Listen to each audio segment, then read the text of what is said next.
All right, we'll call this meeting to order. Welcome to the special business meeting for the District of Squamish for December 24th, 2023.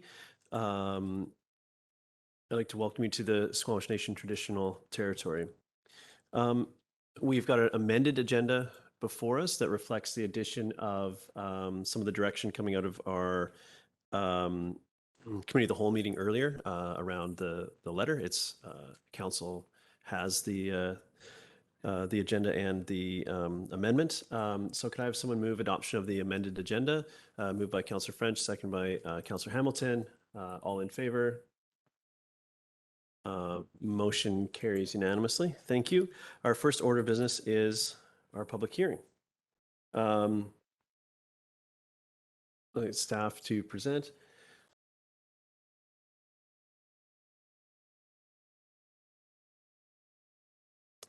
I have a few, while you get ready there, I've got a bit of a script I got to run through, so.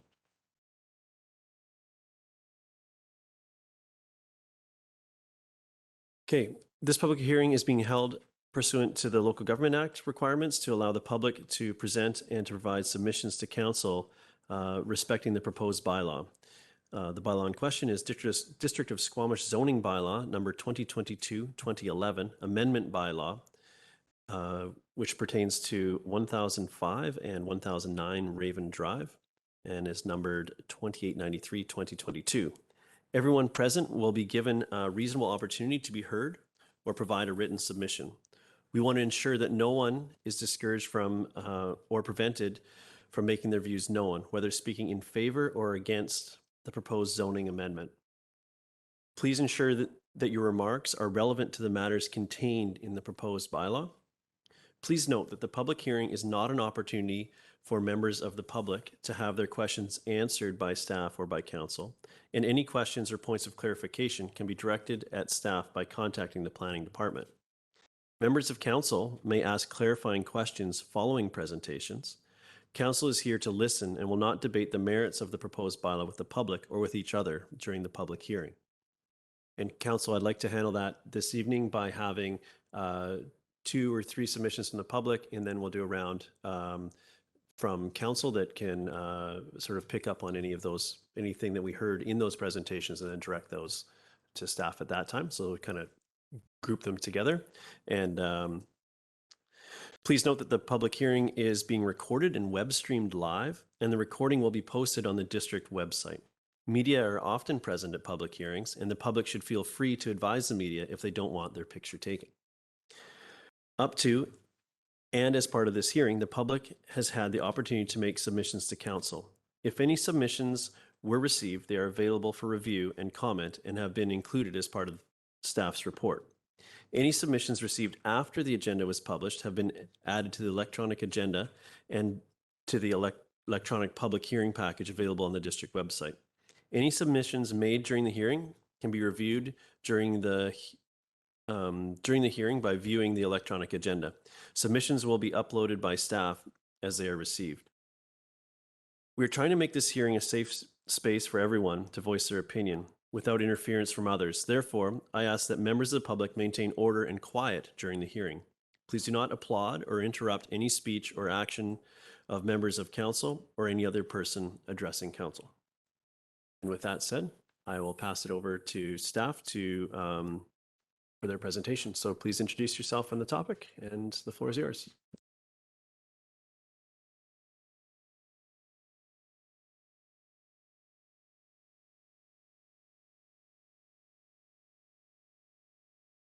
Thank you, Mayor Hereford. Good evening, Mayor and Council. My name is Brian Daly. I'm a planner with Community Planning. I'm here tonight to present a rezoning application at 1005 and 1009 Raven Drive for a public hearing.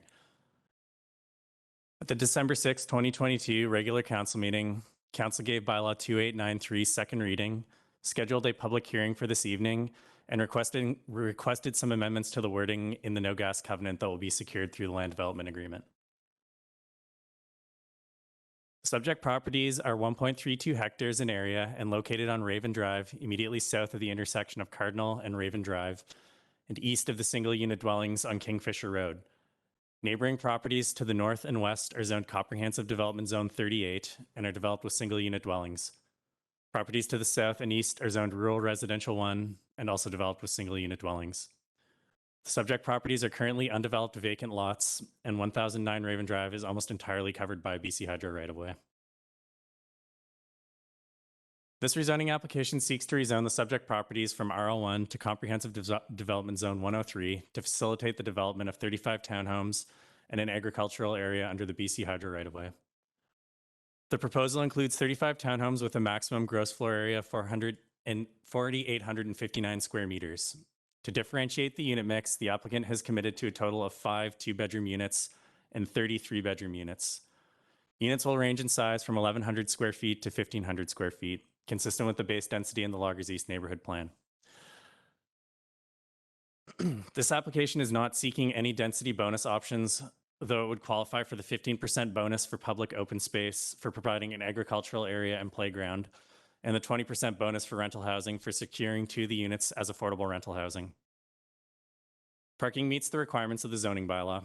33 of the units have 2 enclosed tandem parking spaces within a garage and a surface parking stall outside of the garage.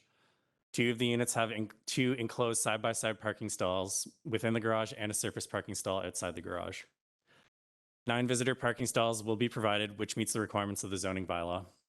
The applicant is proposing an additional 10 visitor parking stalls for the community garden and agricultural area, or sorry, the community playground and agricultural area.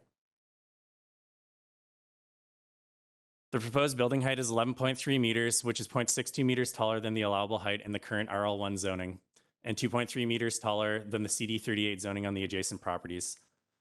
This building height will allow for the garage in each unit to have a 2.25 meter tall garage door, which can accommodate a full-size pickup truck. The building height on Block 6, which is the building along Raven Drive adjacent to the single unit dwellings, will be limited to 10.68 meters in the land development agreement as directed by council at first reading. The 6-meter front setback is consistent with the adjacent CD38 properties. The proposed side yard setback along the western property line is 3.96 meters, which is 0.62 meters less than the typical 4.6 or 4.57 meter side setback in multiple unit residential zones. The rear setback is 4.8 meters. Staff are supportive of the reduced rear side and rear setbacks, given the majority of the west side of the property is adjacent to a stormwater detention pond that is between the single unit dwellings on Kingfisher Road and the subject property and the constraints on site due to the BC Hydro right-of-way. A 0-meter east side setback is included to facilitate the subdivision of the proposed agricultural area and park and to ensure there are no conflicts with structures required for farm operations. This application is proposing a 2,500 square meters of common agricultural space for the purpose of food production. A playground with picnic tables and a gazebo is proposed adjacent to the agricultural area along Raven Drive. A public trail will provide access to both areas. An additional trail will provide a connection to the southern property line and an opportunity for future trail connection to Finch Drive. A large stormwater detention pond is required south of the agricultural area. These areas are located within the BC Hydro right-of-way. And this area is proposed to be subdivided off and transferred to the district. The district will be able to lease the area to Squamish Can for a nominal fee. Public ownership of the agricultural area will ensure security of the agricultural tenure in the long term. A covenant will be registered on title of the townhouse property to notify future strata owners of the agricultural operations.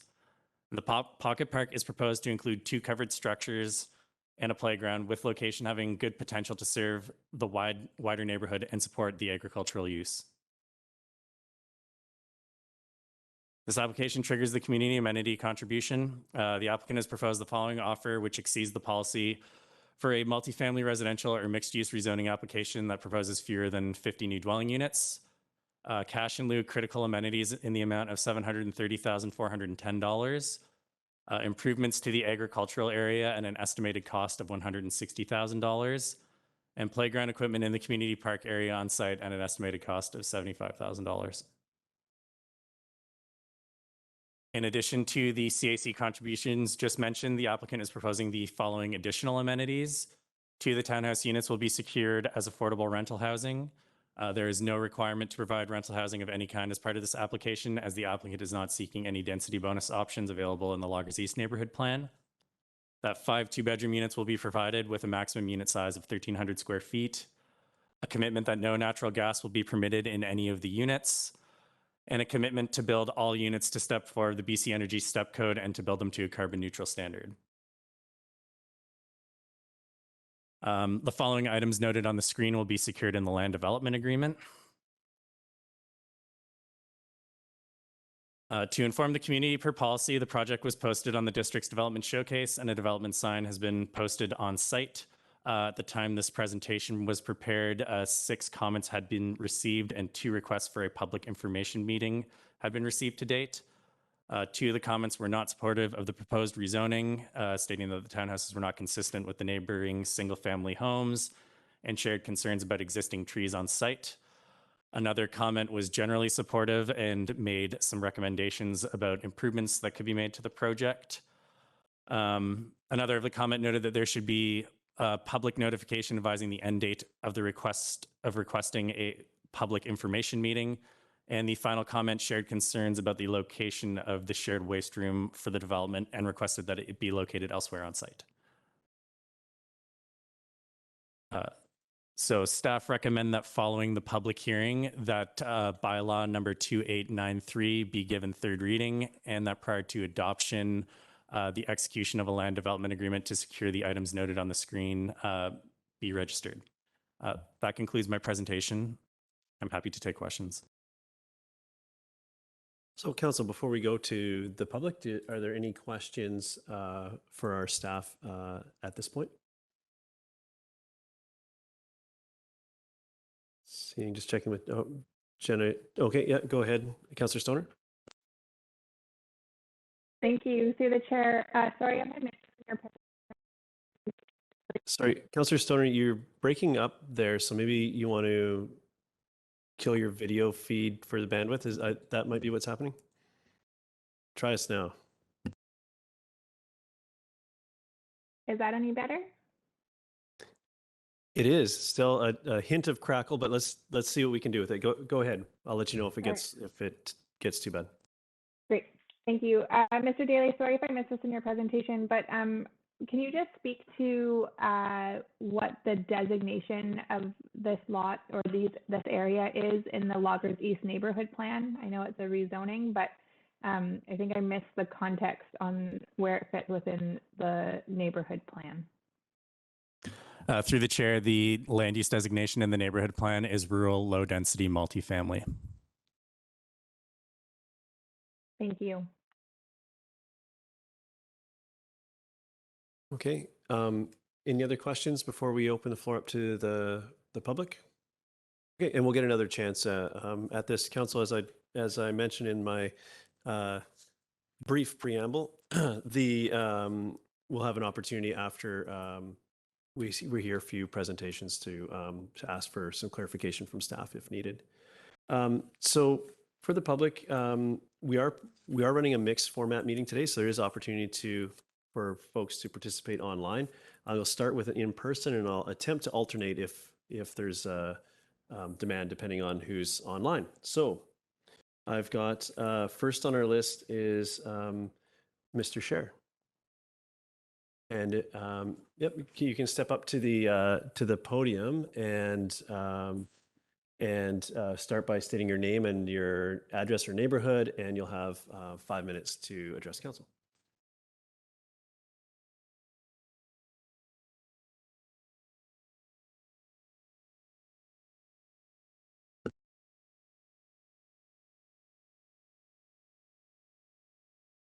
Good evening, Honorable Mayor and Council. My name is Hans Scher, S-C-H-A-E-R. I'm living on 1014 Finch Drive, and I'm affected by this 1009 Raven. Only 3 days ago, I basically got the know that there is a lake planned on the southeast side, and that's the property. I'm direct south of the development, but there are 2 other properties in that corner, the taxi and the dog kennel, that would be terribly affected by this lake. And it's strange that that was not mentioned out. I had to really search for it to find out. the more details. I'm a little bit disappointed as well that the material provided for the public is not very clear. I'm used to technical information where you can read it. And if you can't read it, you can blow it up on the computer so that you can read it. Now, whatever was available on the line, you could not blow up because the small print would just wash into a line. You couldn't read it at all. So I, just as a recommendation, would want to ask whether the council would be willing for the future to address something like that, that anything provided to the public, that it would be readable and zoomable. So in other words, that you can actually find out what is on that drawing, for instance, in this case. And it took me quite a while to get to the detail of it, and details are kind of scary because we know that we have a water problem in that area generally, and any additional modification of the terrain will negatively affect all three of our properties. I'm probably getting the bulk of it because I'm right of the main area of that lake. Incidentally, the lake is about 180 feet wide and 120 feet deep. And there is no provisional drawing made as to where the water would come in and out more important yet. But if it's not a lake, then it's a dump. It's a swamp. The area is agricultural, so there'll be fertilizer, so that's washing in there. It'd be great for mosquitoes. It would be just absolutely, they would be loving it there. So as far as I'm concerned, that has not been thoroughly presented as far as I'm concerned and even studied. And on that, I would speak against it at the present as it is. I would say it has to go back for some detail and some more information that becomes available to the public. Now, the one thing that I am very hesitant is to accept that by just putting some split railroad tiles around it and make a 3-meter walkway around it, that this is a safe way to develop something that has been for quite some time. I'm over 20 odd years there, so that ground has probably not been disturbed for 50 years. It is totally solid and it's grown over with lots of bushes, so that holds the whole thing together.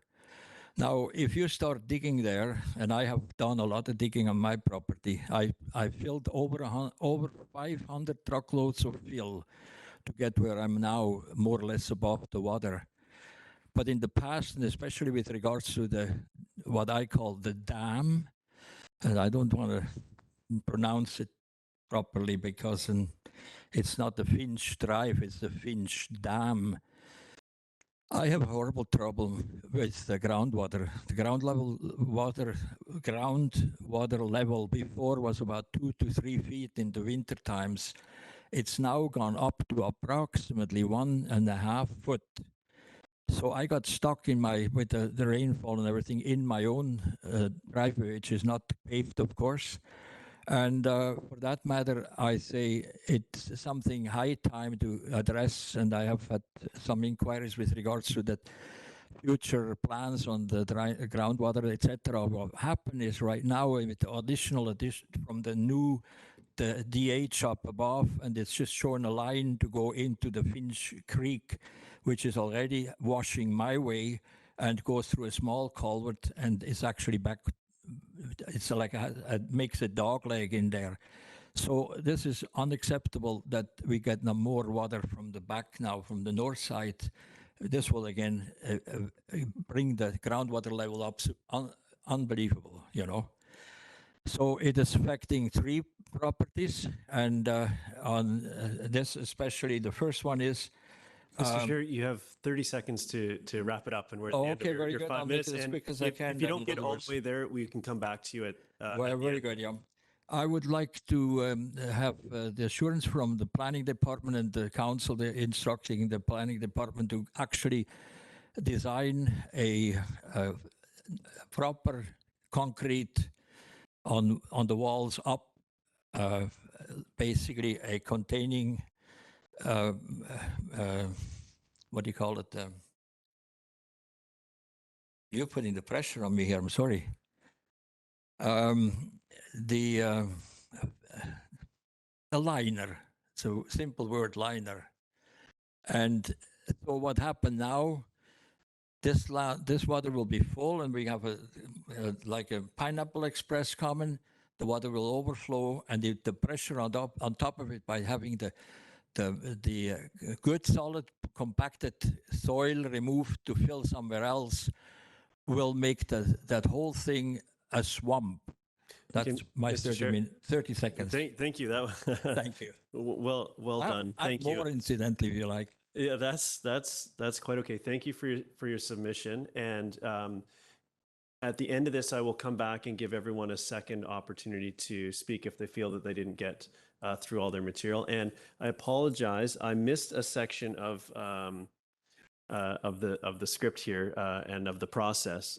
So I'm going to back up a second, and immediately following the staff presentation, I was to say that I'll now ask the applicant or the representative to comment on the proposed zoning, after which anyone else will be given an opportunity to speak or make their submission.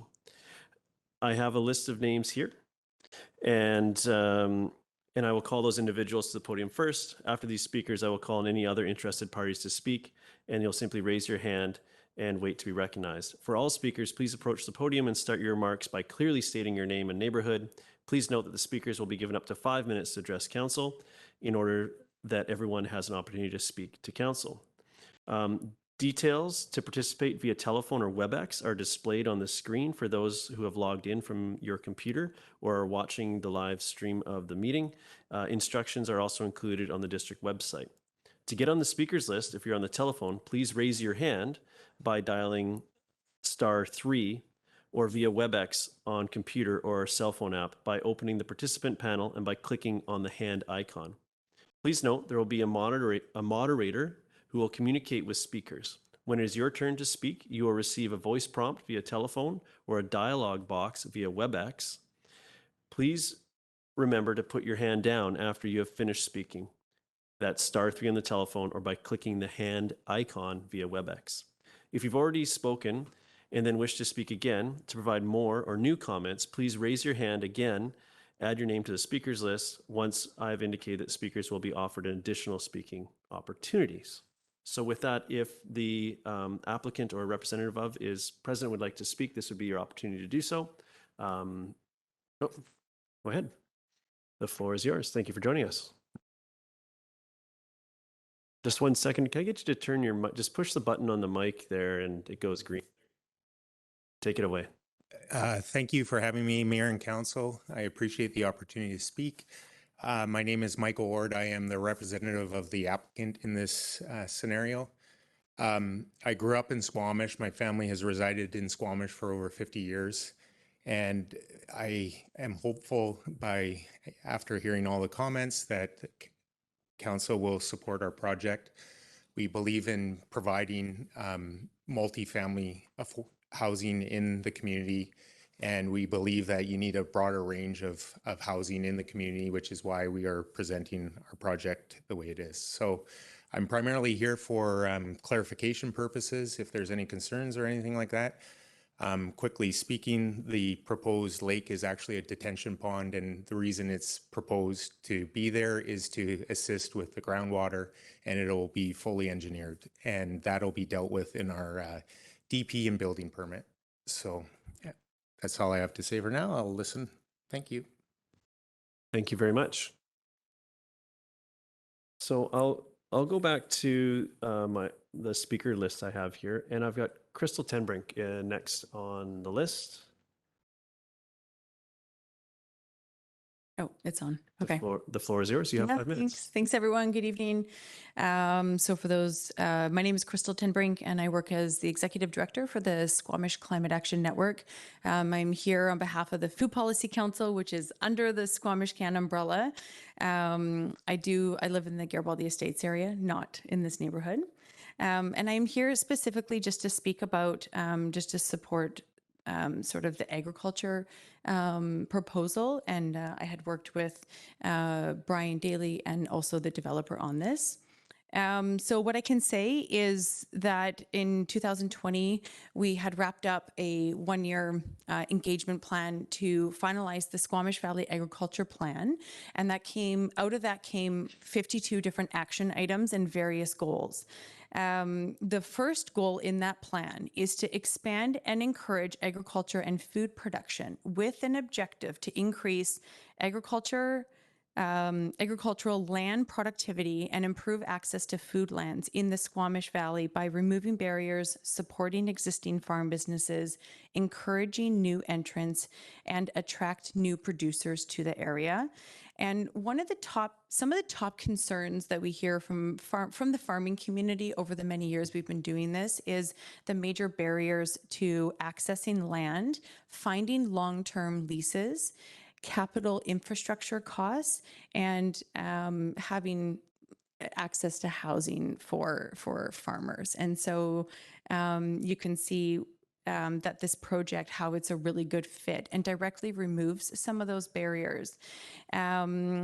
So this development specifically does remove the barriers for local urban farmers to access the land, receive a long-term lease, have some overall guidance and management by Squamish Can, in which we've committed to. This is a similar model to what you might see at the school farm that's in between Housetown Secondary and the Squamish Elementary School, as well as at Easter Seals on the north end of the property. So we sort of envision it looking something like that, probably not with a 100-foot greenhouse on it though. And we understand that there's some hydro limitations, but we have reviewed those.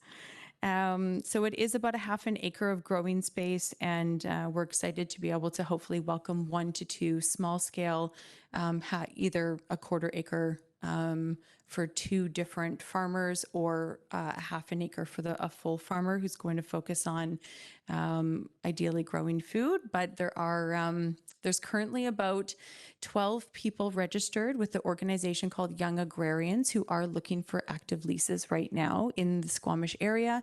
And that's always ebbing and flowing depending on where people are in their lives and the readiness to start a farm.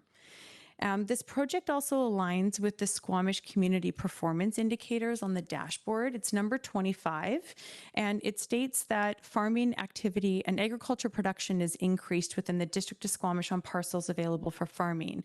And this is based off of the extent of existing land uses, land covers, and the compatibility with agriculture.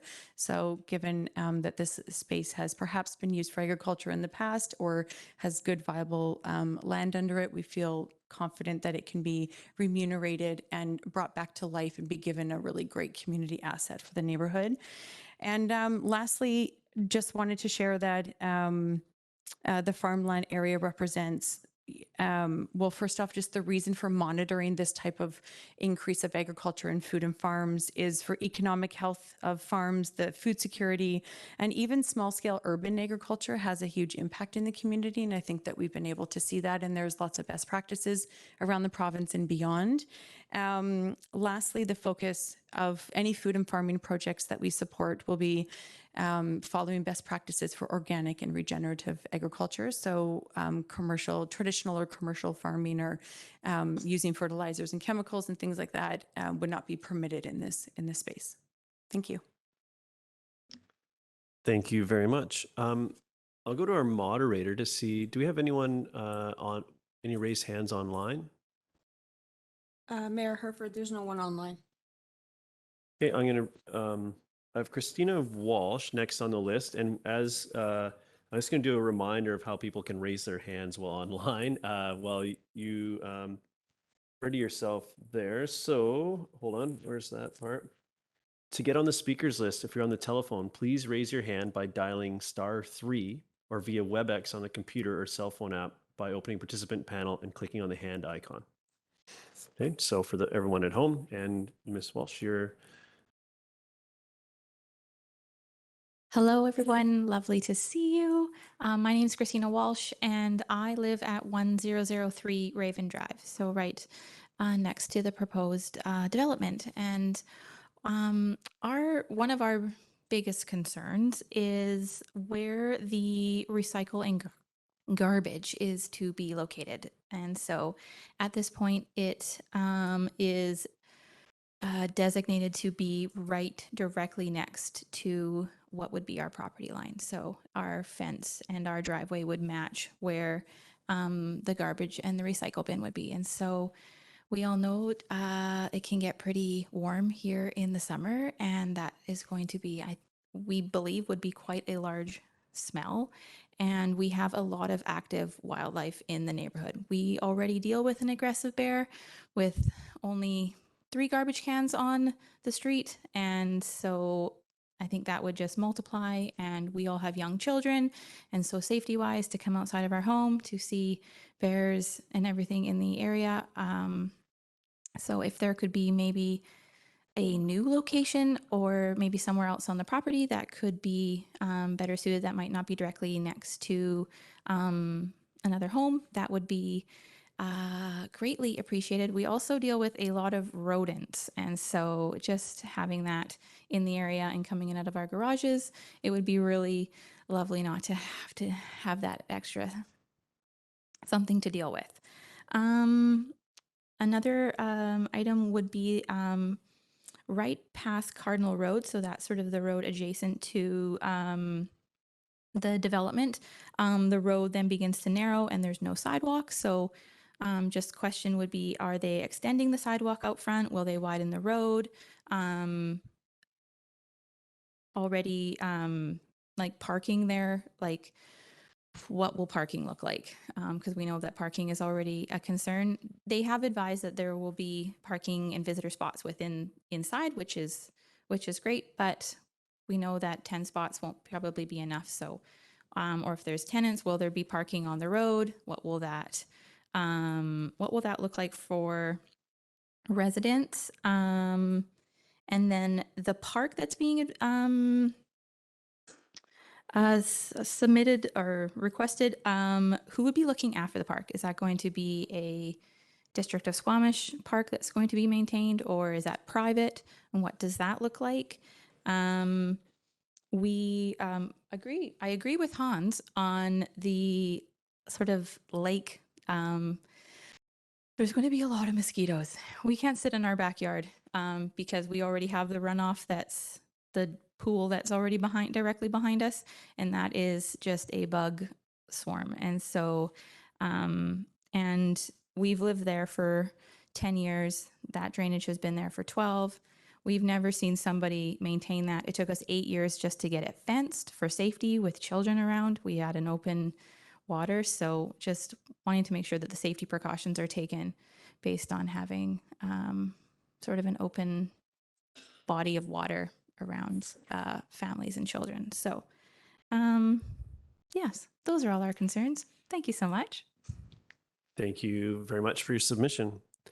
I'll go to council now. Council, given the submissions we've heard and read, there's been some handed out as well. Are there any questions? I see Councillor French has a question. Take it away, Councillor French. Thanks, Mayor. So I've heard 2 very distinctly different things tonight about the body of water that's proposed for this development. So I'd like to hear from staff.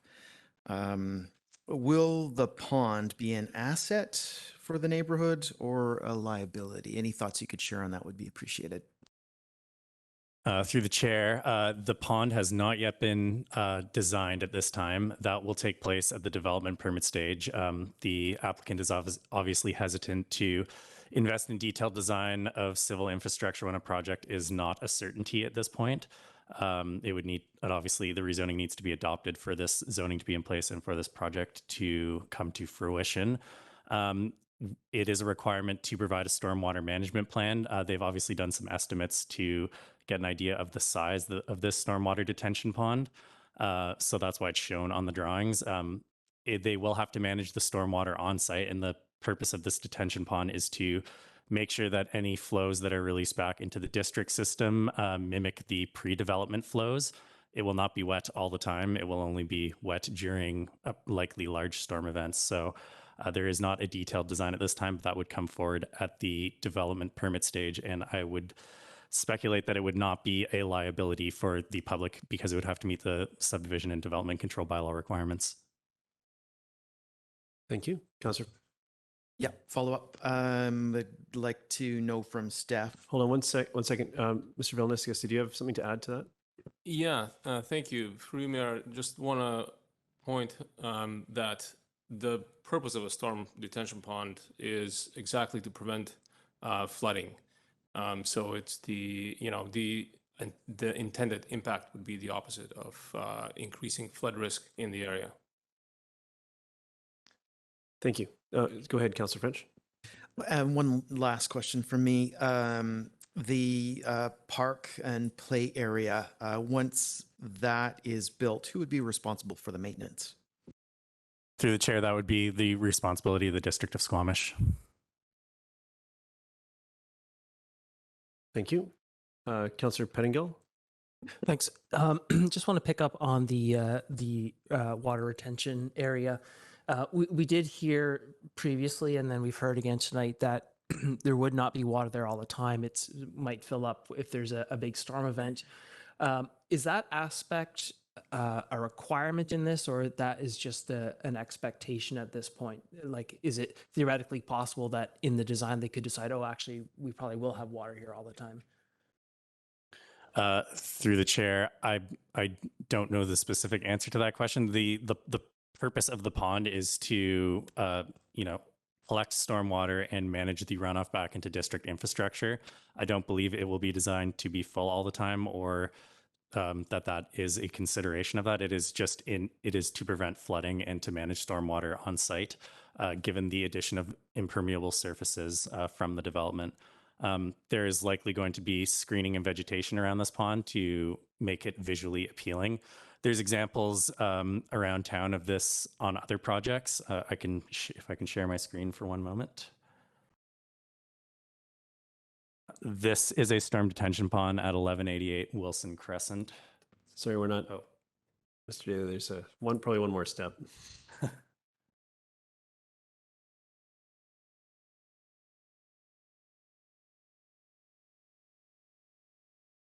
My apologies. We're at the start. This is an example of a storm detention pond at 1188 Wilson Crescent.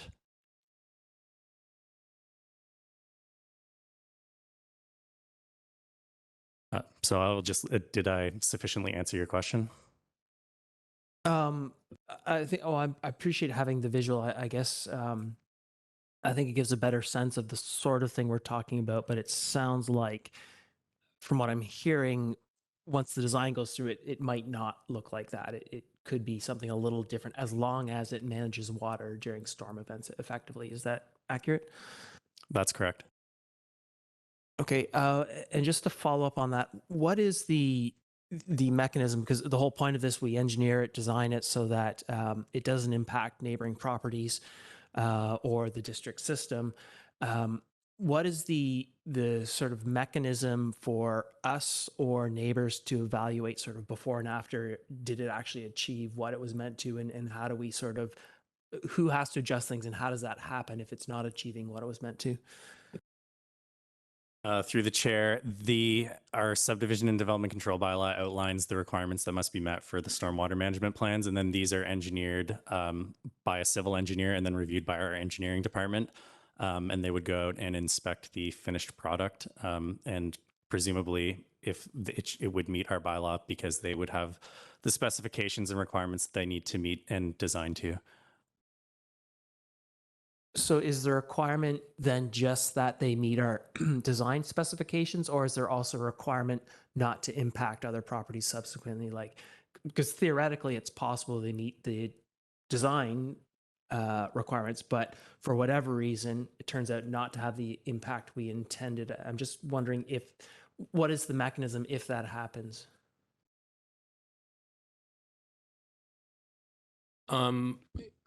There isn't really a role for the district in those cases. So as Mr. Daly pointed out, we make sure that the design meets the standards, our engineering standards. There is the follow-up inspections when the pond is finished. But after that, the pond's operation becomes the liability of the strata, essentially. So if there are any issues with adjacent property owners in the unlikely event, then it becomes a matter between two property owners. And do we, like, is there any sort of baseline measurement done that can be repeated after the fact? So it's sort of a fairly straightforward and objective process to determine, for people to determine it is or isn't meeting the sort of expected outcomes? My understanding is that the post-development flows have to meet the pre-development flows. So, and again, I'm not an engineer, but essentially the stormwater on site has to meet what was previously there. And in this case, it is an undeveloped parcel. So that is likely why they need such a large detention pond to manage the runoff from the impermeable surfaces. Councillor Hamilton. Thanks. Thank you for the presentation, and thanks for all the public input so far. Is there another solution for a detention pond, or is the detention pond the only way that stormwater can be managed on this site? Through the chair, that is the option that has been presented so far, and detailed civil designs have not been prepared for this project yet at this point. The applicant may be able to explore other options at the development permit stage. However, they've likely done some initial investigations and determined that this is going to be a likely requirement. Just wanted to add, through Mayor, that when we prepared the Loggers East neighborhood plan, we had another fairly large project going on in the area, which was development of an integrated stormwater management plan for anything south of the Mwamkwam, which included this area. And so our planning process aligned with the stormwater management planning process that was going on that studied this area. And one of the objectives was to reduce the amount of stormwater that's going to be entering our system. And one of the best ways of doing that is through trying to slow down the water containment on site. So there's always the other option of channeling all the stormwater into a district system. I don't believe we have enough capacity in this area to handle that, or it would require significant improvements. So when we did the planning process for the whole neighborhood, we knew that something like a stormwater management pond would probably be a very common scenario in this neighborhood for these larger lots. Okay, I have Councillor Stoner, and then I have Councillor Anderson, and then I'll take my opportunity. Thank you. Through the chair, just on this topic, and then I have another question. I don't see any of our engineers on the line, but and so maybe Jonas, correct me if I'm wrong, but I also think our integrated stormwater management plan tries to prioritize soft or green infrastructure over hard built infrastructure. So a detention pond is an example of more of a natural serving asset, as opposed to building more infrastructure that ends up being more costly in the long term. So that's one of the core tenets in our integrated stormwater management plan, as well as in the Loggers East neighborhood plan. And staff, correct me if I'm wrong on that. My question is around the garbage and recycling location. I remember that this came up at second reading as well, and there was comment that the developer at the time was looking at shifting the location of that, and I just am curious if there has been a response to that, or if that's still being investigated given the constraints under the hydro line. Through the chair, the applicant is still working with Hydro, exploring options to move it. If they're unable to relocate it under the hydro lines at the development permit stage, they've committed to providing additional screening around the shared waste room. So that should further mitigate any negative impact associated. And this would be a wild-proof waste enclosure. It wouldn't be kind of large bins outdoors. So that would also help mitigate any smells or things like that. But they will continue to work with BC Hydro to explore whatever options might be possible at the development permit stage. Thank you. That's it from me, Chair. Thank you, Councillor Stoner. I've got Councillor Anderson. Thank you. One of our correspondents has drawn attention to 3 types of uses or activities within the hydro right-of-way that would require some authorization or review by BC Hydro. In our correspondent's opinion, can we be assured that the site plan as we have it, and I do appreciate that further detailed design is pending, that this site plan has received appropriate review by BC Hydro? Through the chair, it has an initial development rezoning referral was sent to BC Hydro, and the applicant has been working with BC Hydro, ensuring that what they're proposing would be permitted. Thank you, Councilor Anderson. I have a couple questions around, I appreciate we'll start with the waste room. I appreciate the offer of some extra screening as to help the situation. Given that some of the concerns are around unpleasant smells coming from the facility,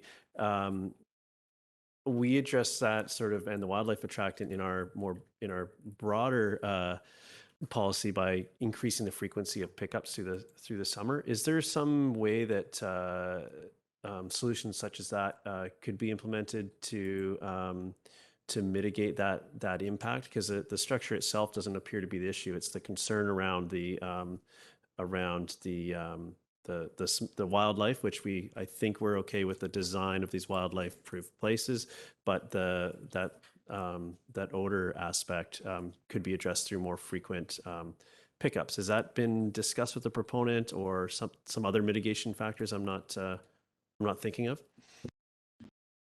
Through you, Mayor, the prospect of more frequent pickup has not been discussed with the applicant, as that would be something that the district wouldn't necessarily want to get involved in. It would be quite hard to monitor and enforce from a staff perspective.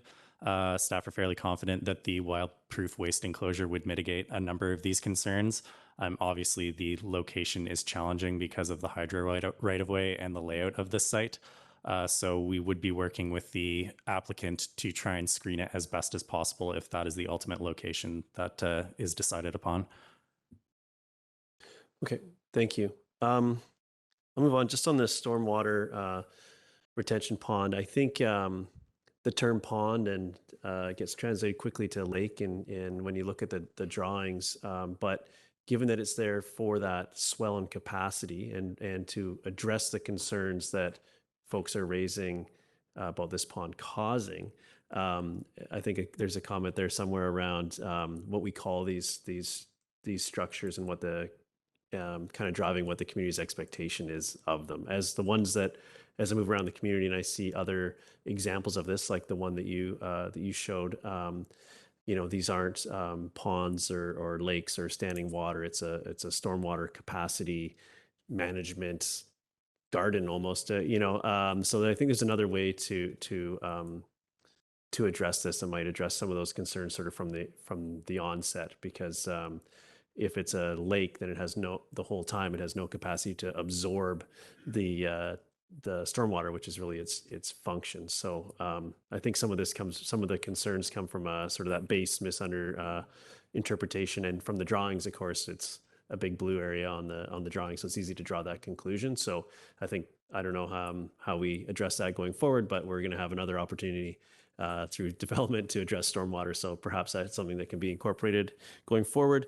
But the frontage improvements is what I'll sort of categorize this next sort of line of questioning, is around sidewalks, on-street parking, that kind of thing. Will this development be responsible for or providing anything in that regard that we could share at this point?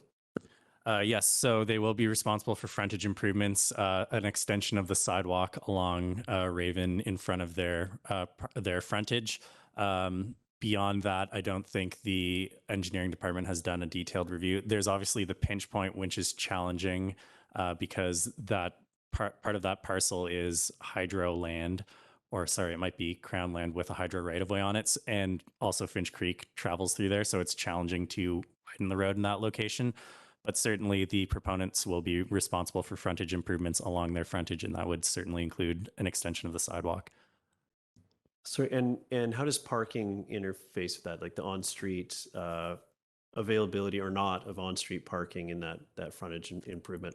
I don't believe that on-street parking would be provided in this location, given the proximity to the intersection and the narrow roadway there. So that leads me to ask around the number of visitor spaces that are provided to access the agricultural land and the park and so on. But how does that sort of overall visitor spot availability compare to the baseline of our bylaws around visitors parking in a complex like this? It meets the zoning bylaw requirement for visitor parking spaces. So 9 visitor parking spaces are associated strictly with the townhome development. There are an additional 10 parking stalls provided for the agricultural area and playground, and presumably those wouldn't be used for 24 hours. So there is obviously some capacity for visitors to use that in the evening hours from the development. Okay, thank you for that. I'm going to go back to, is there any other questions? Oh, sorry, Councillor Stoner and then Hamilton. Thank you. Through the chair, I just want to clarify one of your responses, Mr. Daly. When you say that there'll be sidewalk frontage improvements, is that on both 1005 and 1009? Or is it just That's where correct. the townhouse? Okay, great. Thank you. Thank you. Then I have Councillor Hamilton. Then I'm going to go back to the public. Then we'll have another opportunity, Council, for more questions if needed. Go ahead, Councillor Hamilton. Thanks very much. So back to the garbage. I'm having a little bit of difficulty understanding what this structure, what this actually is, because it's actually past the side setback. The garbage is 2.39 meters from Mrs. Walsh's yard, and the setback is 3.96 meters. Is that so this is obviously not a structure because we can't put a structure inside the setback. So what does this garbage containment look like? Through the chair, so recently in a recent zoning bylaw update, we exempted wildproof waste enclosures that meet the design requirements in our wildlife attractant bylaw from setbacks if they don't abut a lane. So in this case, it is allowed to project into the setback because it would be meeting the design specifications of a wildproof waste enclosure. This is more of a comment, but unfortunately that's resulting in the garbage facility just abutting against a neighbor in an unfortunate scenario. It's not a question, that's just a comment. Thank you, Councillor Hamilton. Okay, do we have, I'll check online first. Do we have anybody online? No one online at this time. Thank you. So I'll go out and if anyone that hasn't spoken yet would like to, this would be your opportunity to do so before I go back to those that have spoken to for their second slot. Okay, yes, come on up and start by stating your name and address or neighborhood, and you have 5 minutes to address council. Thank you. Thanks for meeting me today. I live at 1003 Raven Drive. My name's Peter Walsh. I did have a question. Building 6 in the plan was only going to be 10.6 meters as opposed to all the other buildings are going to be 11. But yet the setback from the west property line was going to be minimized. So I was wondering if is it possible for building 6 setback to be the normal setback and not the proposed reduced setback for the rest of the buildings that were backed onto the Kingfisher development as an option, a question. And then just another comment on the groundwater in our retention pond. Yes, we have a retention pond in the Kingfisher area. Even during the heat dome, there's so much groundwater in the area. There's always water in this retention pond. It never dries. And matter of fact, the last 2 winters when it's so cold, it has frozen over and neighborhood kids do skate on it. So there is, and they've suggest it is there. There's always groundwater in there. It's never dry. And in the 10 years we have been there, there's been district has never once gone in there to do any vegetation control or excavate any of the silt or tailings that have come in via the storm system into this pond. So over the 10 years, whatever it was designed to do, that is now minimized because the tailings are in that. So like with this new retention pond for this new property, is there access for district staff or who and an outside firm to come in to mitigate this and get it back to proper depth along with the other ones in the area. Thank you. Thank you. Is there anyone else who would like to make a submission that hasn't spoken yet? Yes, sir. Approach the podium and state your name and neighborhood, and you'll have 5 minutes to address council. Good evening, Mayor and Council. I appreciate this opportunity to speak. My name is Paul Greening. I live in Valley Cliff, and I'm here representing the Squamish, Squamish Valley Rod and Gun Club.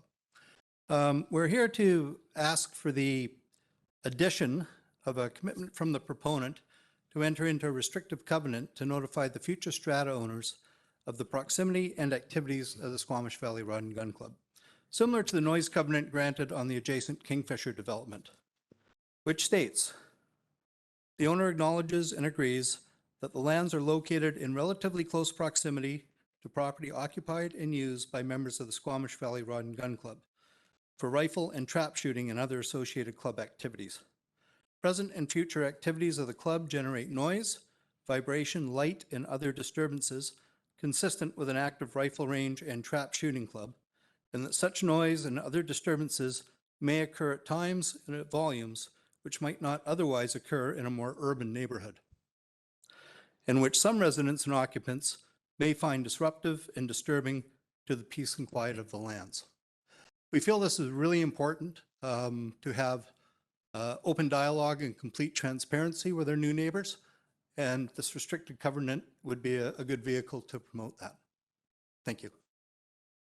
Thank you for your submission.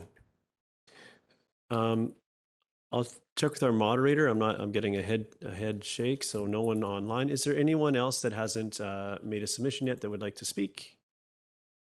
No. Is there anyone that did make a submission and would like some additional time to make some new points on this development? This would be your opportunity to do so. Yes, approach the microphone. Mr. Ord. Just with respect to some of the comments, we are very much trying to move the garbage facility. The reason it is where it is because of the hydro line. They do not like the metallic material of any metal garbage, and also they're concerned about the lifts that actually lift the recycling bins and everything like that. So it's something that we are going to be working on. We will be designing, we will have to go through a development permit stage and also a building permit stage, and we are committed to trying to come up with a reasonable solution. With respect to the covenant on the rod and gun, we've just become aware of it, and we're more than comfortable providing a covenant. Thanks. Thank you, and thank you for that commitment. Is there anyone else that made a submission and would like to make an additional submission? This would be your opportunity to do so. Seeing none, I'll go back to council. Do anyone have, council, any questions stemming from what we've heard in the most recent submissions or otherwise? Councillor Pettingill? Yeah, I just have some, I'm wondering if we have the same understanding of, and I don't think I do, of what our current requirements are for a waste room in a development like this. And when we say wildlife proof, does that include small rodents or is it more larger mammals? And I'm just wondering if staff, is this an enclosed, sort of sealed, for lack of a better room, cement building, or is this, bears can't get in, but there's not a roof? Or I'm just wondering if staff can speak to what the requirements are. Through the mayor. So there are technical guidelines to guide developers on how to size the waste room. Those guidelines live in a separate policy. So that's the first step. You look at the size of the development, and then that helps you estimate the size of the room. Then the wildlife attractant bylaw provides guidance on what to build the materials out of, and it has to be wildlife proof. I am not certain if that includes rodents, but it is meant to keep bears and other wildlife out of this waste room. And I would imagine a well-built, newer structure would likely be decent at keeping rodents out, but I'm not, I can't say for sure if that is the intention of those guidelines and if they would be effective of that.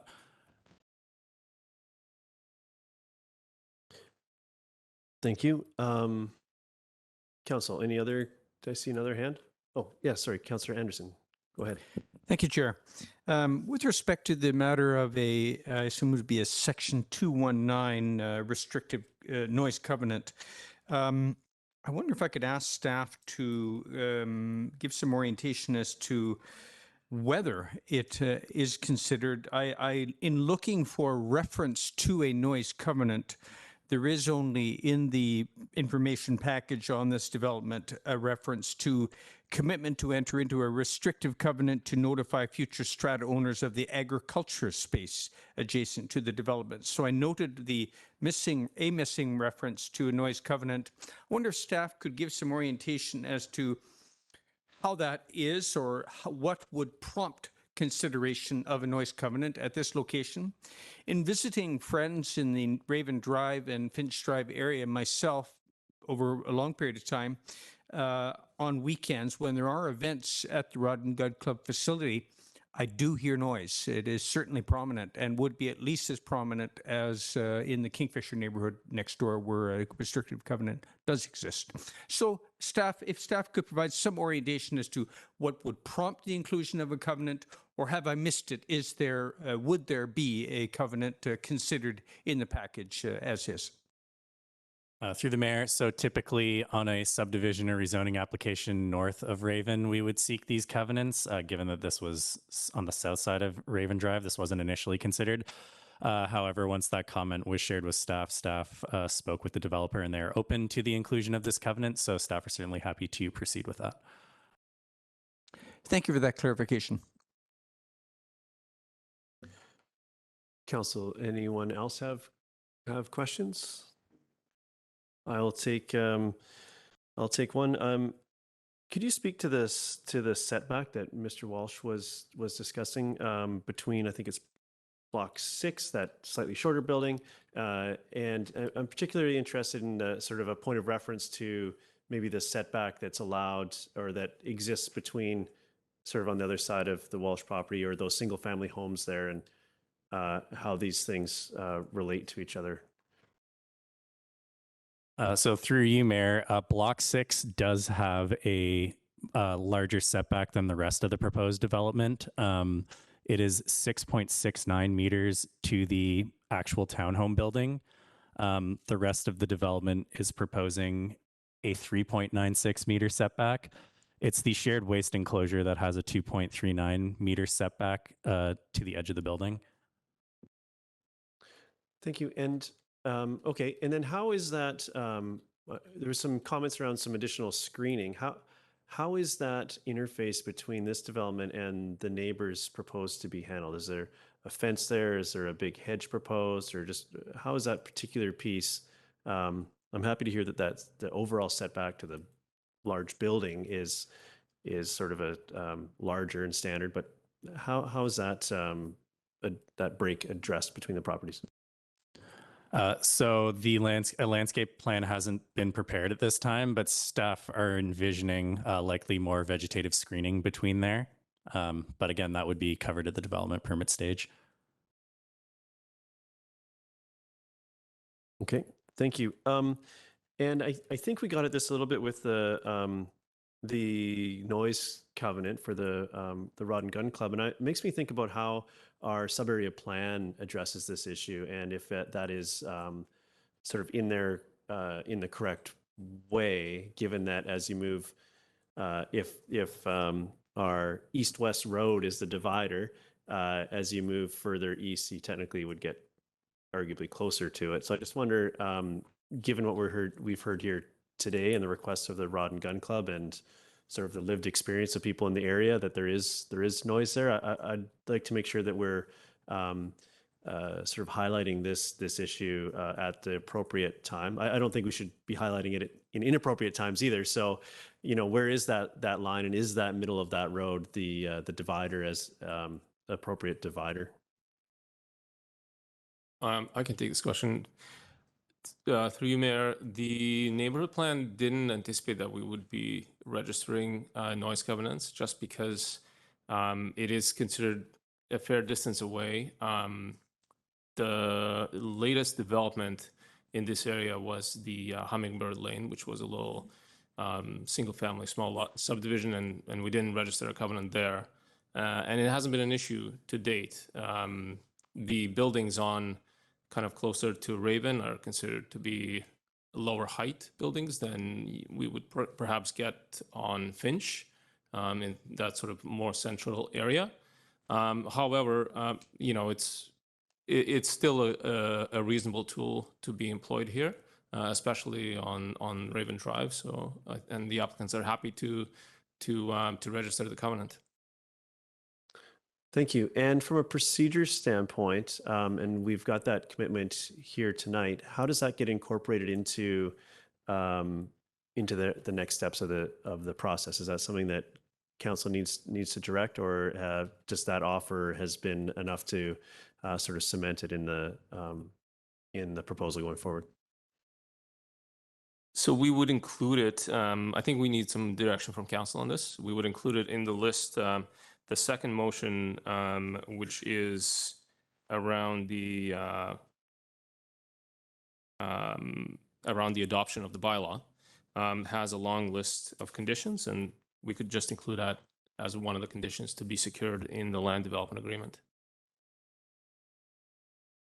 Okay, thank you. And so council will address that issue, or we'll discuss that issue when we get to consideration of third reading, which is be one of the future steps. But Councillor Hamilton? Yeah, thank you, Mayor.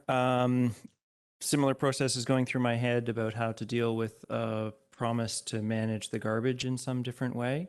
And I'm wondering if it's possible for us to simply request in that list, is this possible for us to do, that the garbage facility be within the setbacks, that it doesn't encroach, so it doesn't encroach on neighbors, which in the drawings here would require it to be put somewhere else. Through the mayor, I would be hesitant to do that given the limited space on site. The applicant has stated their willingness to continue working on this. This development permit will have to go to council if it receives third reading and is adopted. It will be presented to council because it wouldn't meet the delegated development permit criteria.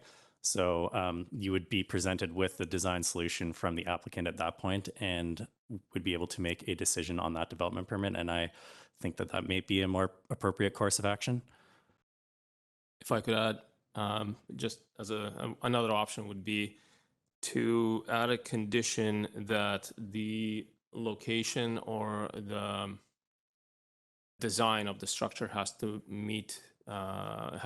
be done to district satisfaction at development permit stage, which could mean that the applicant has found a new location for it, or perhaps if it stays where it is designed in such a way that it's completely sealed to prevent anybody getting in there. Thank you for that suggestion. I think as our discussion here goes into the quite specifics of this waste facility, I think there's good reason in sort of the global sense to allow these intrusion into the setback so we can get these wildlife, to facilitate the construction of these wildlife proof facilities. But as we go into more detailed design, perhaps some of these concerns could be addressed there. So I like this suggestion around stipulating it, but sort of the combo of the two things and seeing it again at development permit stage. So moving this forward at third reading, if we choose to do that, doesn't necessarily commit to it being in that place. There's still some detailed design work to do once the proponent's been given some much clearer direction as to what problem they're trying to solve, which is what we're here doing. So I'll leave it to council to see how comfortable everyone is with that. Any other questions at this point? We're going to go to, just for everyone, for council and for those watching, we've got we'll move through our public hearing process, and then we will, there is later in the agenda is consideration of third reading. So we will have another opportunity to discuss this or to actually debate this ourselves as to the merits of moving with what's recommended. So there will be another shot, but go ahead, Councillor Pettingill. Yeah, I just want to come back to understanding the reservoir or the water management. I'm not sure what we're calling it now, but and I appreciate, I do think it makes sense to prefer natural or what's approaching natural infrastructure.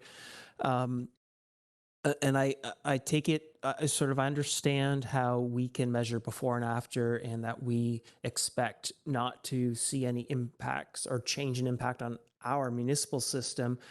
My understanding was, though, we also have district rules that expect that these sorts of solutions don't impact neighboring properties negatively in terms of water.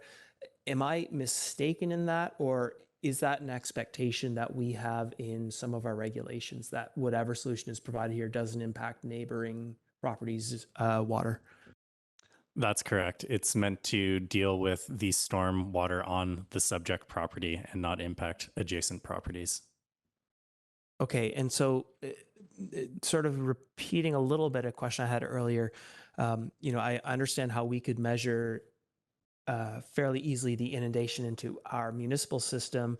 In terms of impacts on neighboring properties, how do we assess the before or after? Is that, or is it a case where we have the rule, but then it becomes a civil matter if there's a dispute after the fact, and we sort of just set the rule, but we don't set the sort of determination of who's right or who's wrong if there's a disagreement sort of down the road? Through you, Mayor. That's correct. So we make sure the design is such that it assures there's no increased runoff on adjacent properties.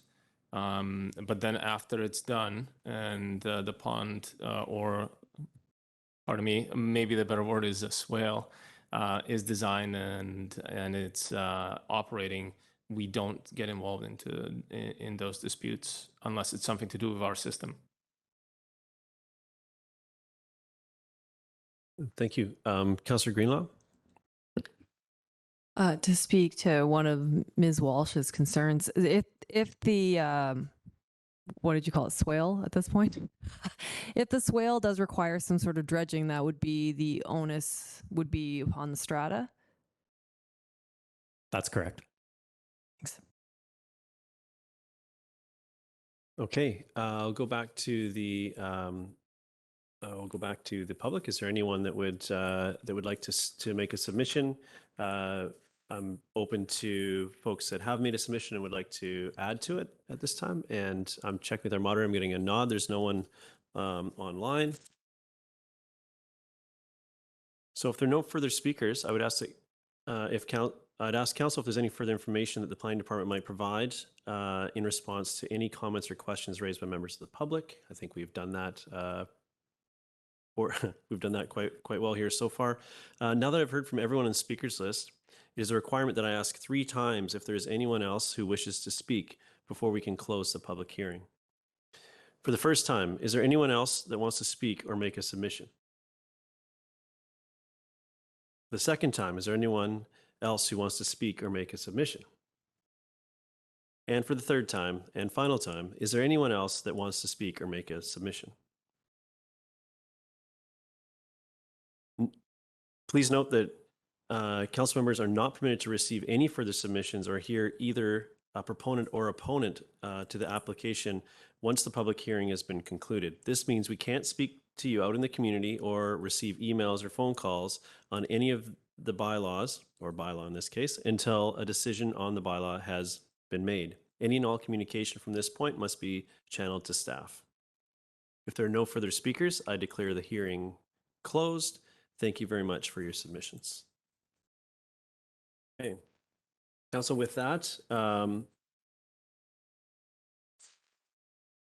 move on with our agenda, and the next item of business will be item 4, consideration of council committee recommendations. And we have some recommendations here from our committee of the whole meeting earlier today, and an addition as well. So do I need to read out the motions from each piece, or just want to make sure I get the procedure right? I'm looking for staff. Yep. Okay. So recommendation 1 is a recommendation from a committee of the whole, January 24th, 2023. which involves the 2023 Tourism Squamish Operating Grant.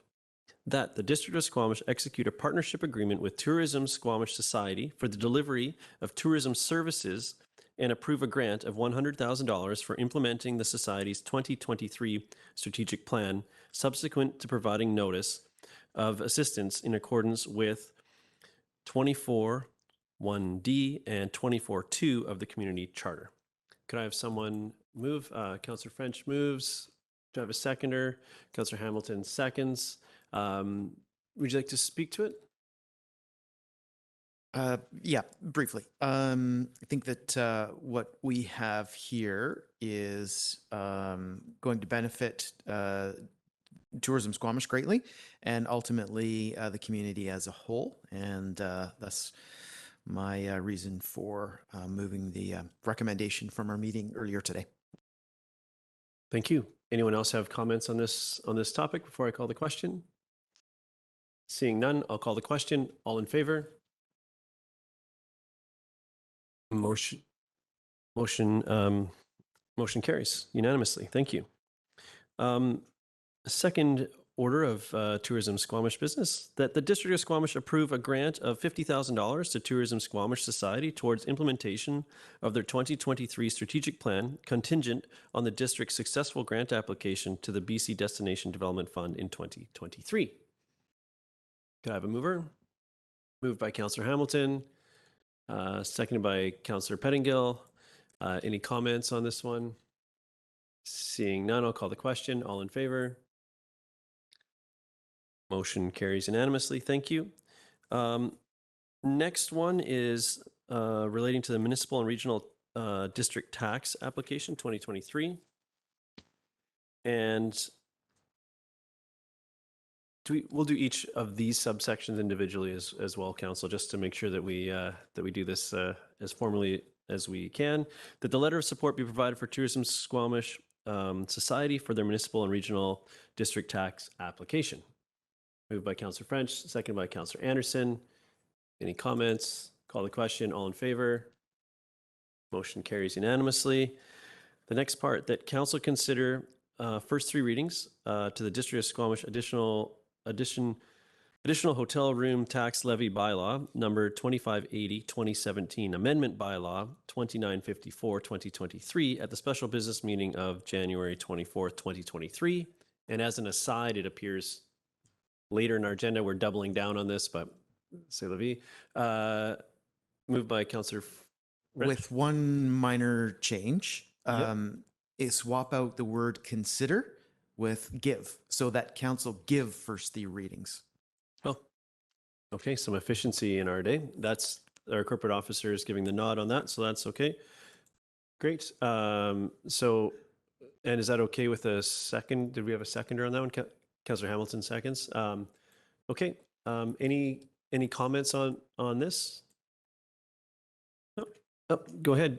Yeah, Councillor Stoner.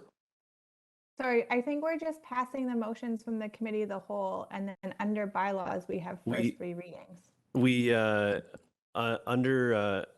Councillor French was moving was just sort of group it all together, and we had our corporate officer give the nod. That was good. So we're just being efficient. But yes, that's how it did appear originally on the agenda.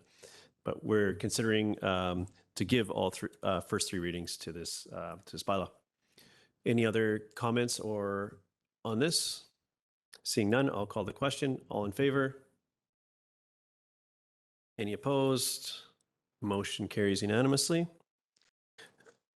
Thank you, and thank you for the shuffle there, Councillor French. Keep us get us ahead of schedule. The next motion is that the staff be directed to engage in formal discussion with Tourism Squamish and the Squamish Community Housing Society about allocating online accommodation platforms, municipal and regional district tax funding to affordable housing for potential consideration during the November 30th, 2023 tactical plan submission to the province. I'll move that as there's a seconder. Councillor Stoner seconds. I'll speak to this briefly. I think what this motion does is there is an ability to direct some of the funds collected through the MRDT which is our accommodation, getting our portion of the accommodation funding to direct towards affordable housing in the community. And I think this is a great opportunity to explore, and particularly as it relates to the specific area of online accommodation platforms, which as we have our short-term rental discussions in our community, I think this is could be a valuable part of that discussion going forward. So I look forward to the outcome of that. Is there anyone else who would like to speak to that? Okay, thank you. With that, I'll call the question. All in favor? Any opposed? Motion carries unanimously. So in our last recommendation from the Committee of the Whole is around the Fortis wood fiber project. And this one's a little long, but here we go. The recommendation is that the mayor write a letter to the province that outlines the district's ongoing concerns with wood fiber LNG and Fortis BC's proposed work schedule for the Eagle Mountain wood fiber gas pipeline to commence works in February 2023, and significant negative impacts it will have on our local housing availability and affordability, the 2023 tourism season, local businesses via labor supply and housing affordability challenges, as well as community safety and emergency services. And that the letter be addressed to Minister Heyman, Environment and Climate Change Strategy, Minister Osborne, Energy, Mines and Low Carbon Innovation, Minister Callon, Housing, Minister Popham, Tourism, Arts, Culture and Sport, and CC'd to Premier Minister Kang in Municipal Affairs, Squamish Nation Council, and both MLA Sturdy and MP Patrick Weiler. I would like to, and with this, I also just wanted to add at the end of this recommendation that the letter to request a meeting to discuss as well, which I think is sort of implied that could be an outcome of this, but just to explicitly state that. So, we'll just say and extend an invitation to meet to discuss these topics, just so that we put it all together. So I'll move that as amended. Do I have a seconder? A second by Councillor Hamilton. Anyone want to speak to this, or did we get that out of our system a little bit earlier today in the Committee of the Whole? Okay, so with that, I'll call the question. All in favor? Opposed, if any? Motion carries unanimously. Thank you, Council, for working through that one. Now we have next order of business is consideration of third reading on the District of Squamish zoning bylaw number 2200, 2011, amendment bylaw for 1005 and 1009 Raven Drive, number 2893, 2022, also known as the matter we just had the public hearing on, for those keeping track at home. Now, Council, through our discussion, there were some points that were batted around, and this would be opportunity to potentially add these or add some points to the list that's here. We heard some suggestions earlier. Yes, go ahead, Councillor Pettingill. I just want to check process-wise. We have an option, as I understand, to either not move this, in which case this would be put on a subsequent agenda to consider third reading. Otherwise, if someone moves it, then we would have the option to pass it as is or with amendments, or reject it, at which point, if we're sort of, we have an option, I guess, to sort of give some time to let this sink in and deal with it next week or next meeting, or we can sort of do a go, no go on third reading tonight. Is that correct? Yes, we could. One of the options, we can always vote to defer if council feels they need more time to be able to make a decision. I'd caution that sometimes after a public hearing, in my closing statements, I mentioned how council can't receive any more submissions, which does make it appealing to deal with these things in short order. Just it could get awkward to manage otherwise. However, we could defer to a future meeting, and then the third reading could be moved with amendments. They don't need to be moved and then amended. Then it could also be moved and amended, and then we get into all those procedural pieces. But I do see there's value in attempting to address this topic while it's front of mind, and while we still have some of the folks that were engaged in the community to come out and witness this. So I'm open to other perspectives, but that's mine. Councillor Stoner. I have 2 points of clarification and to add to that even after, if we do decide to give this third reading, we still can't receive submissions until adoption. Otherwise, it vetoes the public hearing. The second thing to consider is once it's on the floor, if it gets voted down, the application dies. So if you have concerns about it, but you don't want to kill the entire application, consider referring it back to staff. Otherwise, the whole application is dead in the water. Yeah, thank you. That's a great point. Either referring back to staff or having your concerns addressed in the bullet by adding additional bullet points that achieve that. Yes. Any other questions or Councillor Hamilton? Not explicitly a question, but I do think it's very important to address the garbage issue in a way that we can be sure that it's not impacting the neighbors. I see that as a major sort of significant impeding on a neighbor's yard when you're putting a significant garbage bin within 3 meters of their house. So I would like to see some solution on that issue. I almost raised my hand for myself. I'm still getting used to this this spot. No one else caught that, but that's what I was doing. Sorry, Councillor Greenlaw, and then I'm putting myself on my list. I just had a comment about the waste. I didn't say this earlier because I thought it was kind of obvious, so I assumed somebody's looked at this already, but there is that little green spot in the southeast corner of the residential area that currently has like 5 little trees drawn on it. And I wonder if that's been taken under consideration as a different location for the waste bins. I think, yeah. Okay, we'll give staff a second to refer to the drawings. Do you mind bringing it up so we all can get that? I don't know if that's easy to do.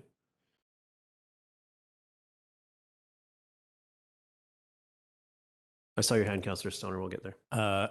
So are you speaking to this area? I don't believe that location has been considered because of how much further the garbage truck would have to drive. The preference for this location that's proposed is that a garbage truck could drive right in, collect the bins, reverse right here, and then turn around and go out. So it would minimize the amount of travel that the truck would have to do through the development. And this is also immediately adjacent to the hydro right-of-way. So I don't believe that option has been explored, but that is a reasonable comment to share. Mr. Daly, why would we be interested in minimizing the movements of the garbage truck on the property? Sorry, point of order. Sorry? A point of order. Oh, yeah. Go ahead, Councillor Stoner. I'm just curious if we're introducing new information after a public hearing has been closed. I'm getting in. Sorry, if it wasn't brought up at the hearing, it's new information, yes. Okay. Thank you. So I suppose the question at that point sort of sent us off. Thank you, Councillor Stoner, for keeping us on track. So we can't get any new information at this point. So we're really debating this amongst ourselves with the information that we have.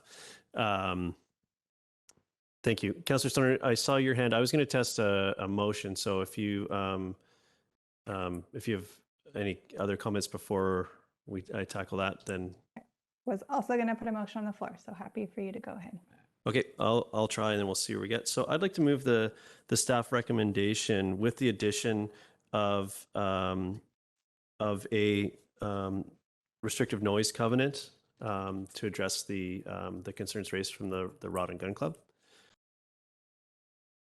Is that wording specific enough? It's not very formal, but and then I'll also add that the location and design of the waste room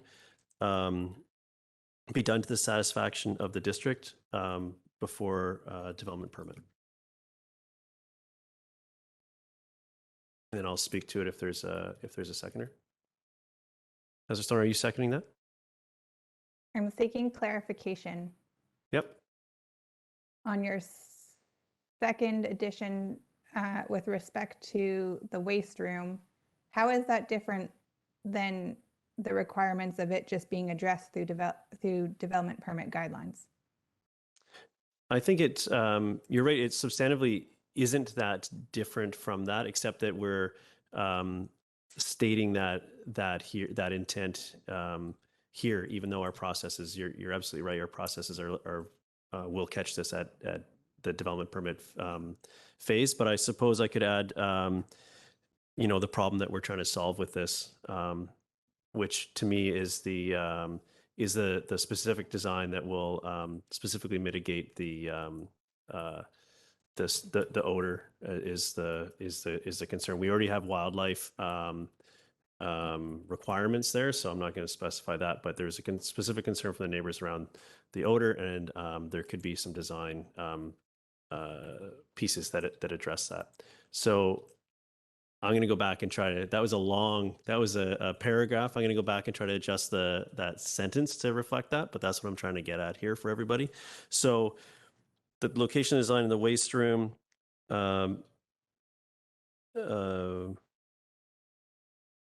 done to the satisfaction of the district to specifically address the outstanding issue of odor.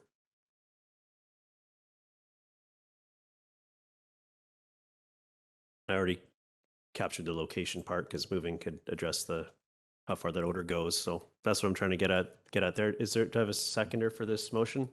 And if not, someone else want to take a swing at getting us there? Any seconder? Councillor French, are you seconding that? Thank you. I'll speak to it briefly, and then we'll go around for comments. So I think overall we heard some concerns from the public today that I think can be addressed. I didn't hear anything to me that was I heard very valid concerns, and some of those were around interpreting the drawings and the terms in my opinion around this waste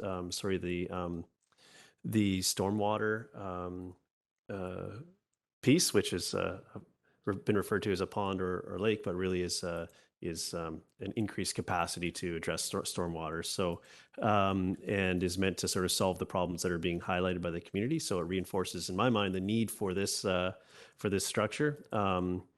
And also we heard from the neighbors some very valid concerns around on how this interfaces with adjacent properties, and that additional motion around the location design of the waste stream to address the odors, and more work being done in that area, I think is, I'm hopeful that can address this, and it will need to before we get to development, issuing a development permit. And I'd like to thank the Rod and Gun Club for highlighting the issue around the noise covenant, and I think that's totally appropriate given the proximity, and I think perhaps we have some work to do just to sort of address what triggers that in our system more fulsomely. But I didn't hear anything that was to me that was a reason to stand in the way of this development moving forward. And there's a lot of good things that this does bring, right from the frontage improvements to the agriculture space, and the developer's been quite responsive as this has been before council multiple times, and the project has evolved over that time. And to me, that gives me confidence that this last piece can be addressed now that we're potentially providing a little more certainty as to the direction that the detailed design can go in or needs to go in to get it across the line. So speaking in favor of the motion. Comments? Councillor French? Thanks, Mayor. The Loggers East Neighborhood Plan gave us a blueprint for the future of this area, and the housing proposed for these lots on Raven Drive are, I believe, consistent with the plan and will provide much needed housing units, along with a food production area, a playground, and a public trail. I'm particularly happy about the housing units that will be perpetual rental units. And I think that we've had an effective public hearing tonight. I hope that everybody who participated leaves feeling like they were heard. In supporting third reading of this rezoning, I'm looking forward to the more new housing that it will bring in being added to meet the housing demand that we're currently experiencing. Thank you. I'll just sort of work my way around. Councillor Hamilton. And then Councillor Stoner, I'll put you in next because that's your spot. Is it possible for me to ask you a clarifying question on what the district means in the motion? Is that the planning department regarding the garbage moving? Yeah, I'll take a stab at it. I might need to get some clarification from staff, but the idea would be that it would need to be to staff's approval, but that development permit comes back to council. So it's both at this point, although I precaution us in that discussion and getting too far into detailed design of a thing at that point, but there is a double both. So sort of a yes. Great. Staff and council would both touch this before it's issued. Great. Thank you very much for that clarification. And so speaking to this motion, I agree with many of Councillor French's comments. I think this is a project which is delivering a varied form of housing in a neighborhood. I see the issues and concerns around the detention pond, the irony of the existing pond having been created for the houses that are there, being as a reference for the problems that may create. I think that this is just a reality of developing in a wetland, a wet area, is that you need a solution, and those solutions do not have an optimal.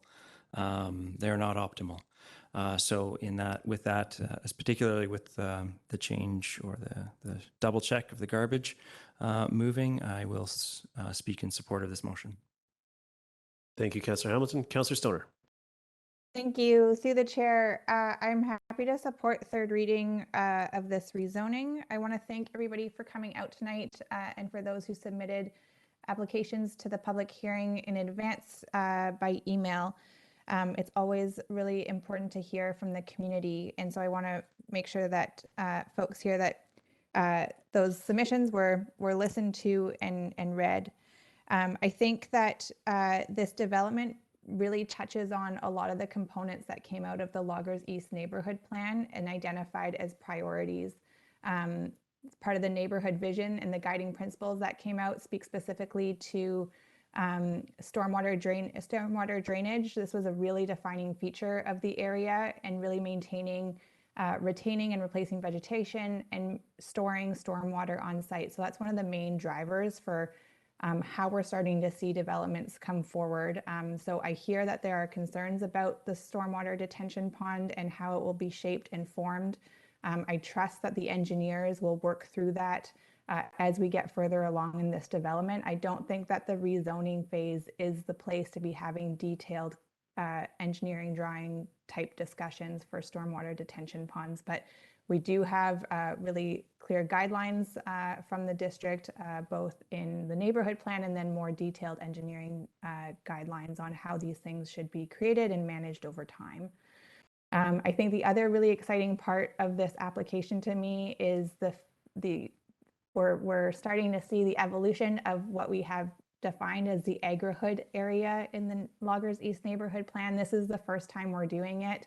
And appreciate staff and the developer and Squamish Can working together to work through how this is actually going to look.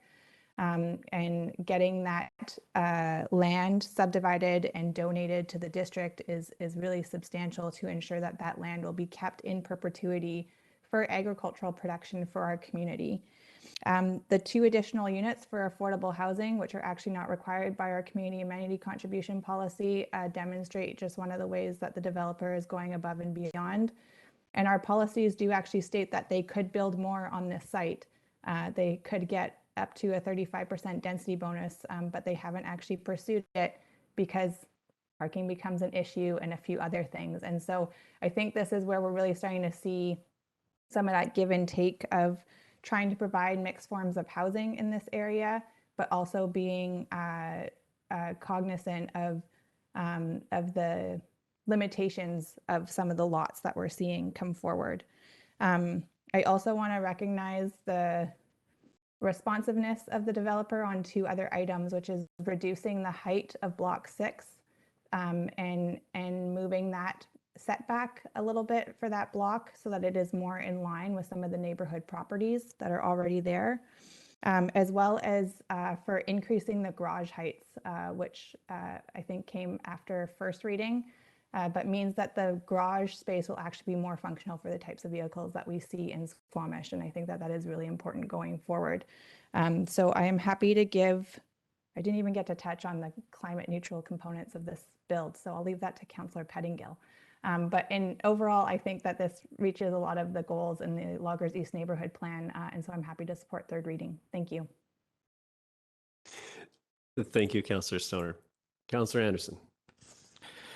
Thank you, Chair. I'm happy to speak in favor of the amended 3rd reading motion before us with the 2 additional commitments or items.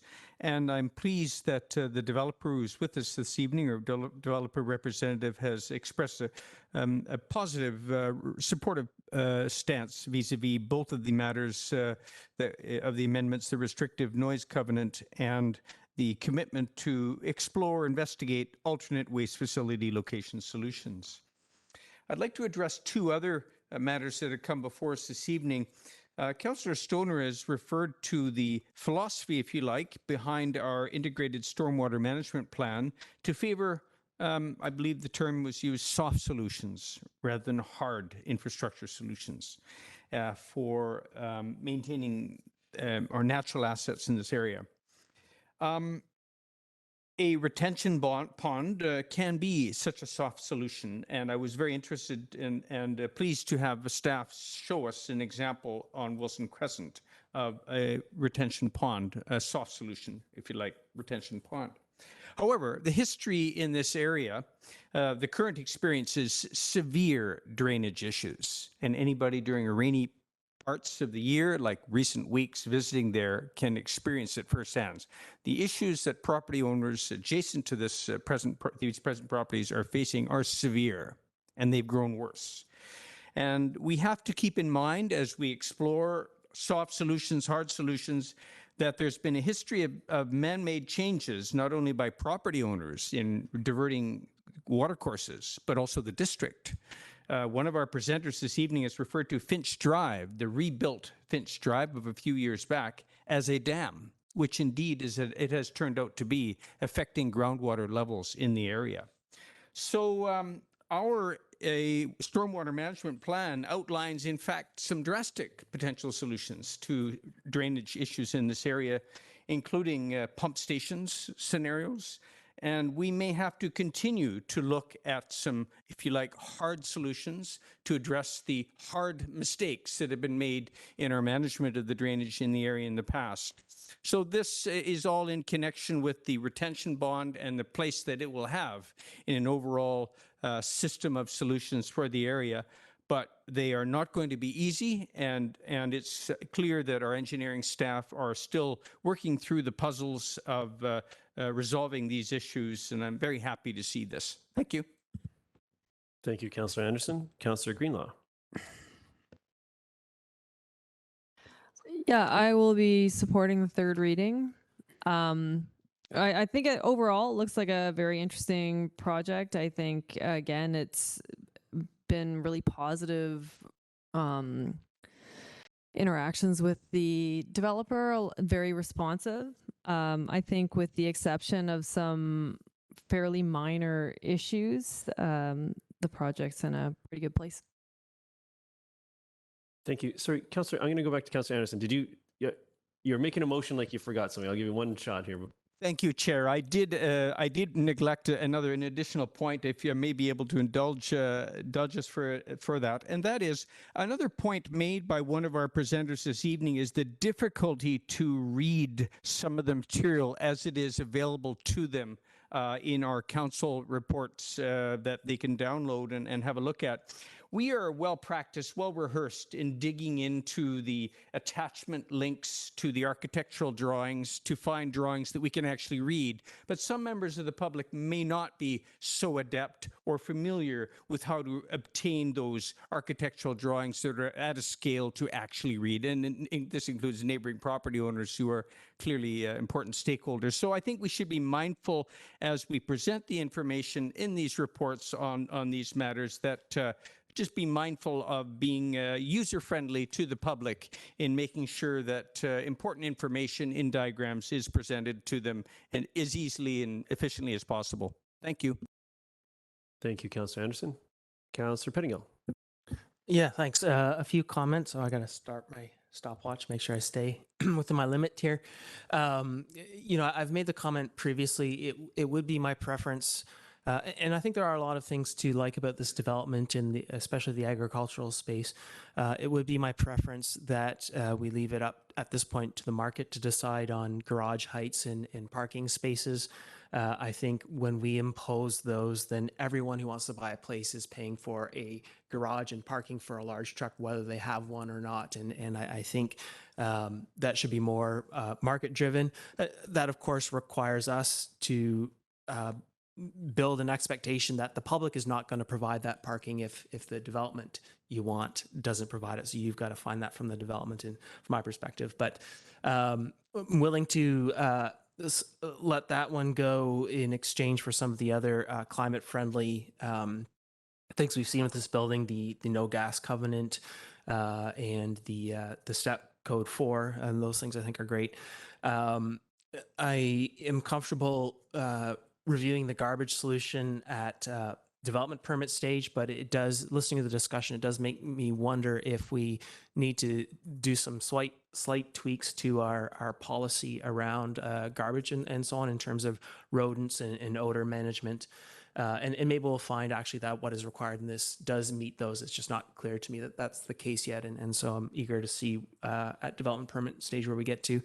The water discussion is interesting because you know, as I've talked to different people in the community, sometimes you hear claims of, oh, my neighbor did this and it impacted me, but the dealing with this through civil litigation or something is arduous and it's hard to prove. And so we seem to have this regulation that, you know, in terms of objectively measuring and adhering to it and then sort of enforcing it, is very difficult. So it's sort of a nice idea, but in practical terms, it's sort of an unenforceable regulation. And water really doesn't care about property lines anyways. And in an area like this, which is quite abundant in water, it's maybe not realistic to expect that some development isn't going to impact neighboring properties. And so I don't know what an answer would be, and I don't think it's something to deal with this rezoning, but maybe we do need a bit of thought about what are our expectations as we deal with naturalized solutions. Oh, I thought I had 5 minutes. Okay. Maybe it's a broader policy discussion about what our expectations are impacting neighbors with water and so on.